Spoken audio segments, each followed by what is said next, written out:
Does anyone have a question?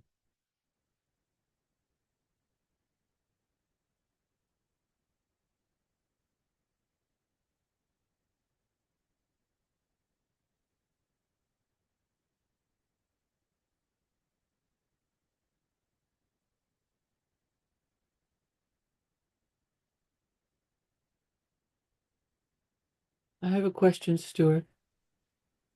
Yes. Um, Lately, a lot of friends and family and coworkers have been afraid and having different reactions after the events of the politics lately. Um, So what should I do about this? I don't know. well, I mean, I know just doing the meditation and staying centered, but how do you help the people around you feel better or deal with the situations? I think the best way is to just mind your own business, you know? And if they're getting all caught up in the political madness that's going on in the United States now, then, it's just another excuse for them to get lost in illusion. I mean, look, I've said it before. Look, I was born at the beginning of World War II. I mean, uh, millions of young people got killed fighting for democracy. And at this point, this country might turn into some kind of fascist country the way it's running.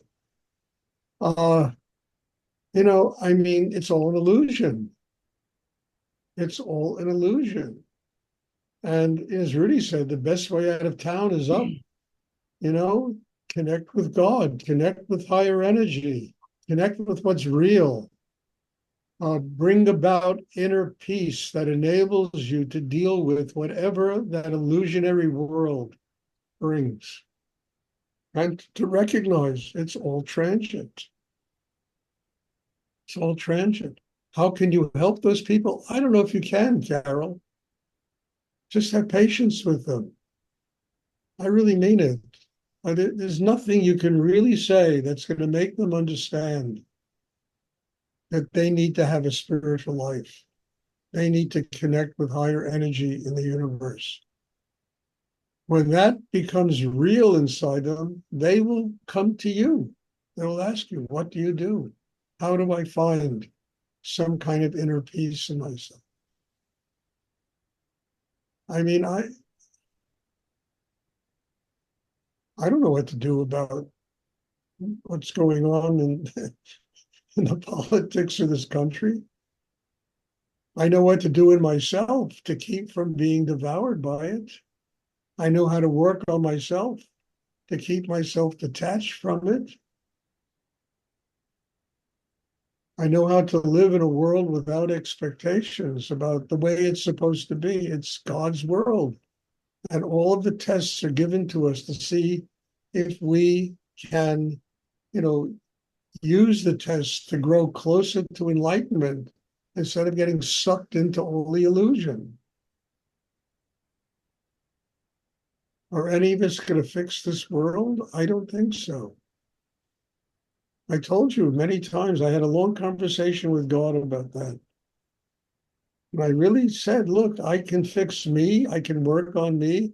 I can't, this is your problem. I cannot fix this world. And maybe I should stop voting. Every time I vote for somebody, the other guy wins.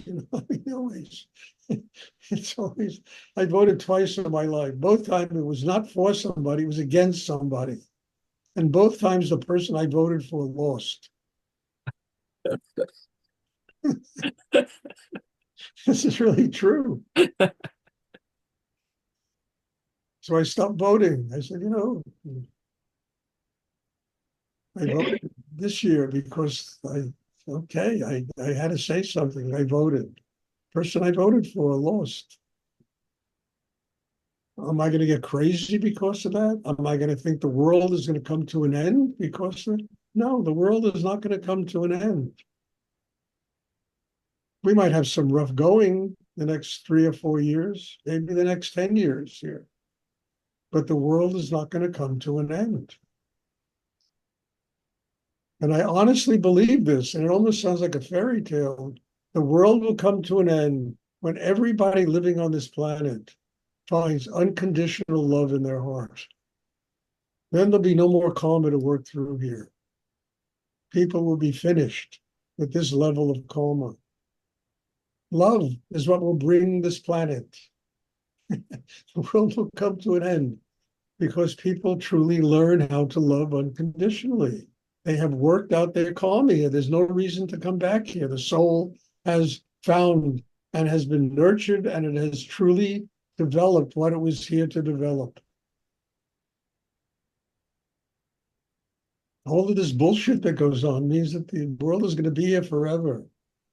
I really mean that.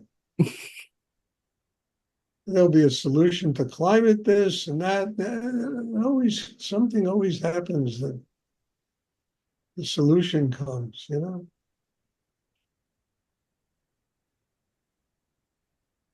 I mean, I don't think there could, we're even close to what World War II brought to the world. 20 million people died in Russia. 6 million Jews were, killed in concentration camps. I mean, that is horrible. We survived life survived that. And what really is a tragedy is nobody learned anything from it. That's really the tragedy.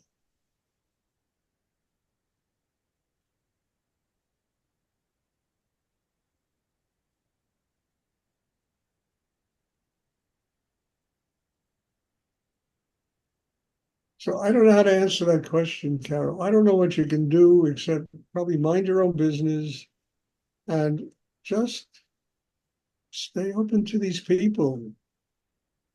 There are a lot of lost souls in the world, mostly because they have no training in how to develop an inner life. And they really believe the external world is reality. The objective world is an illusion. Reality is inside each and every one of us. And as we fix the chaos in ourselves, the world around us begins to change. We see it differently.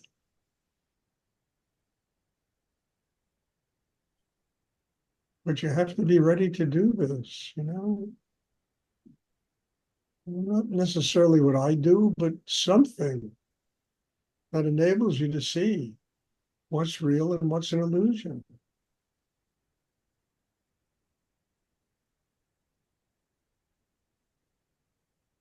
Thank you. You're welcome. And just have patience with these people. In 6 months, everybody is back in there, It's just the drama of this moment, the soap opera of this moment. And in 6 months from now, everybody, I got to earn a living, I got to work, I got to, my family, my this, it becomes a whole other soap opera.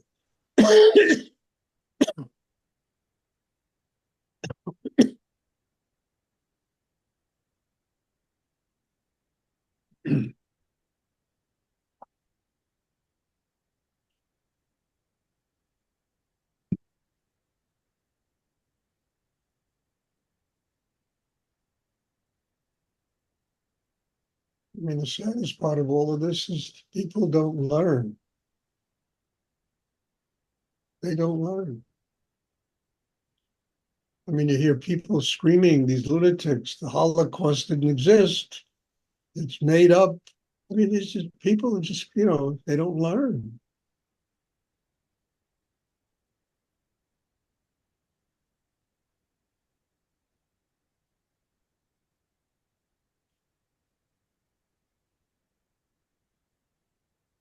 Wish they would learn. It would make life a lot easier for everybody. But what to do? That is part of what we have to learn, how to build an inner life, no matter what is going on in this world, how to get inner peace. Because I always say it, the only person you live with 24 hours a day is yourself. You know, and if you don't have that inner peace and that quiet inside yourself, that's what you have 24 hours a day. And the external world is not going to provide inner peace.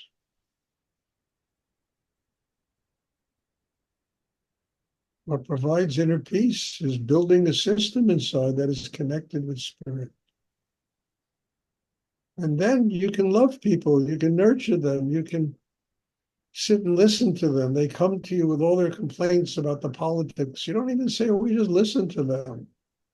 Let them just tension and love them. They're God's children, you know?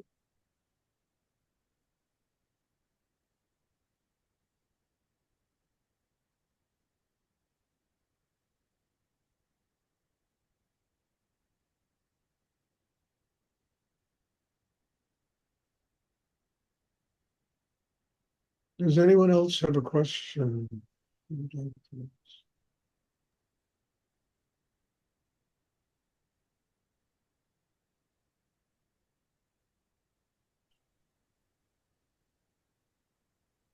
Harold, don't lecture them. Just listen to them. Listen, let them get their tension out. What does it matter? They come, you just sit there and drop tension while they talk. You know, it's a way of helping them. And just love them unconditionally. Let them be. One day, they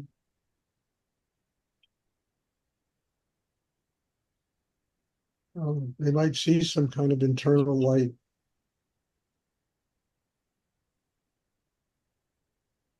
Does anyone else have a question they would like to ask?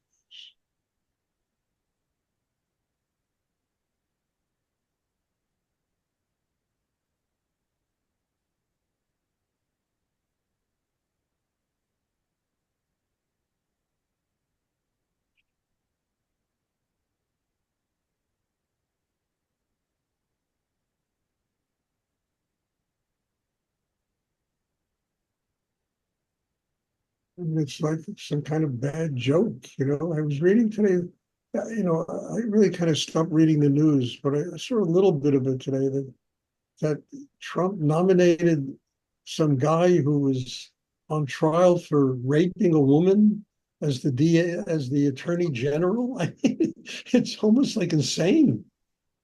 It's like an insane movie, you know, with these people, what they're doing. And I just realized it's just another reason for me to get free of all of this, to not get swept away in this insanity.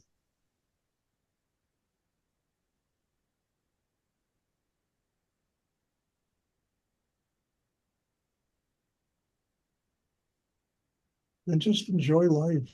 You know, life is a very special and sacred thing. And we have to learn to enjoy it, love it, have patience with people, you know, be there for them. They need it, you know.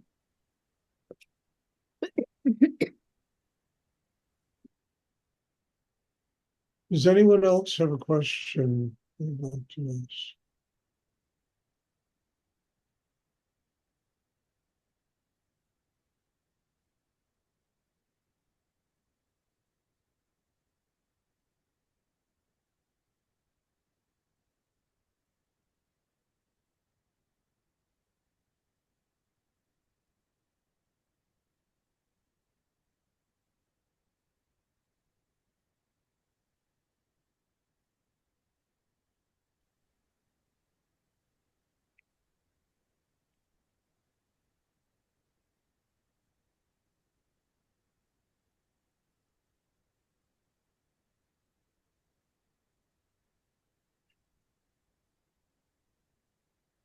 Years ago, Chris and I, we set up a foundation in Nepal to help fight against human trafficking. And I really could have got pissed off at that thing because this guy is going to be the attorney general, was being tried, was arrested for human trafficking. I mean, it's staggering. It really gets you upset when you know what that's about. We had a world that evolved around that for a long time. I wrote a book about it, for God's sake. I said, holy shit, the world is getting crazy.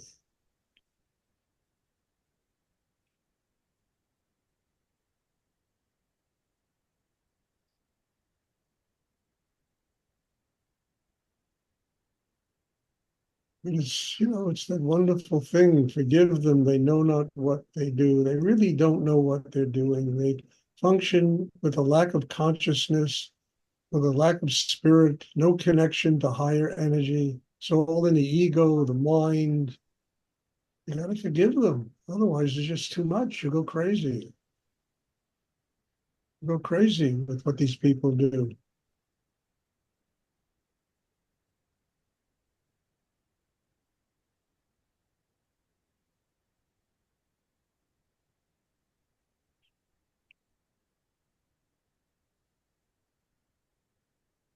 Does anyone else have a question?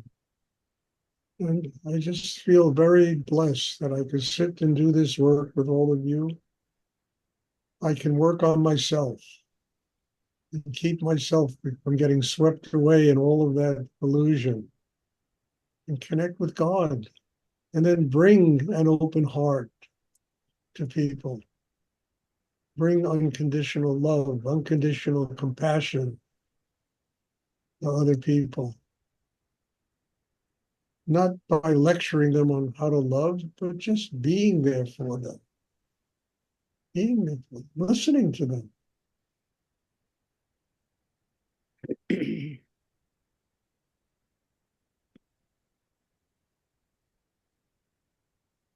And without this meditation, God knows. I lived with a lot of expectations when I was younger, and it really made my life miserable. Now I live without expectations. I'm a very happy guy.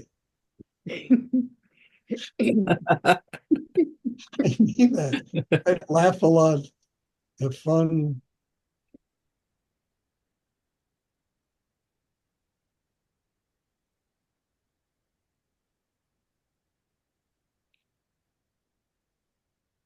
Okay, if there are no more questions, there will be meditation tomorrow evening.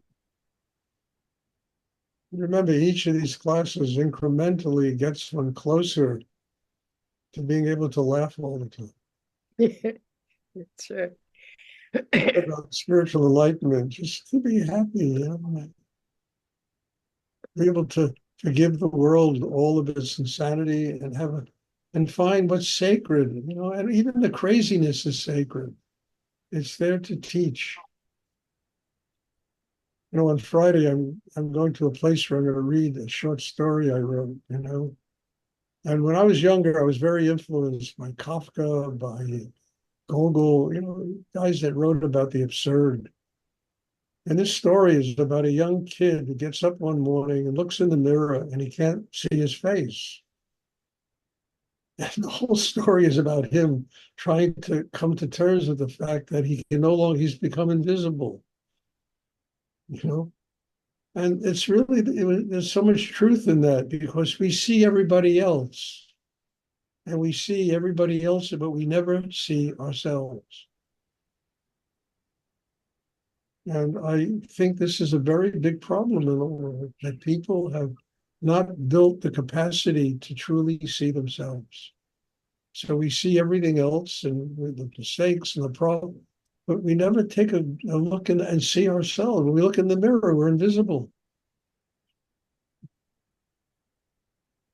What my story is about, invisible. He goes to a shoe store, right?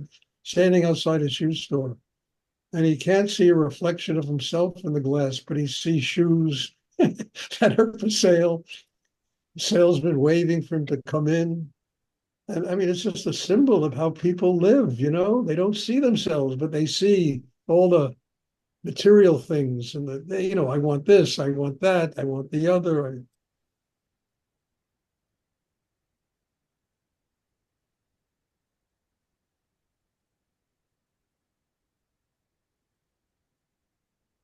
Okay, if there are no more questions, there will be class tomorrow, and God bless you all, you know, and let's all start looking in the mirror and really seeing ourselves and understanding that we're not perfect and there's something we can really do about that imperfection. So thank you, and God bless you all, and hopefully I'll see everybody tomorrow. Thank you, Stuart. Thank Good you. night. Thank you. Good night. Thank you. You're welcome.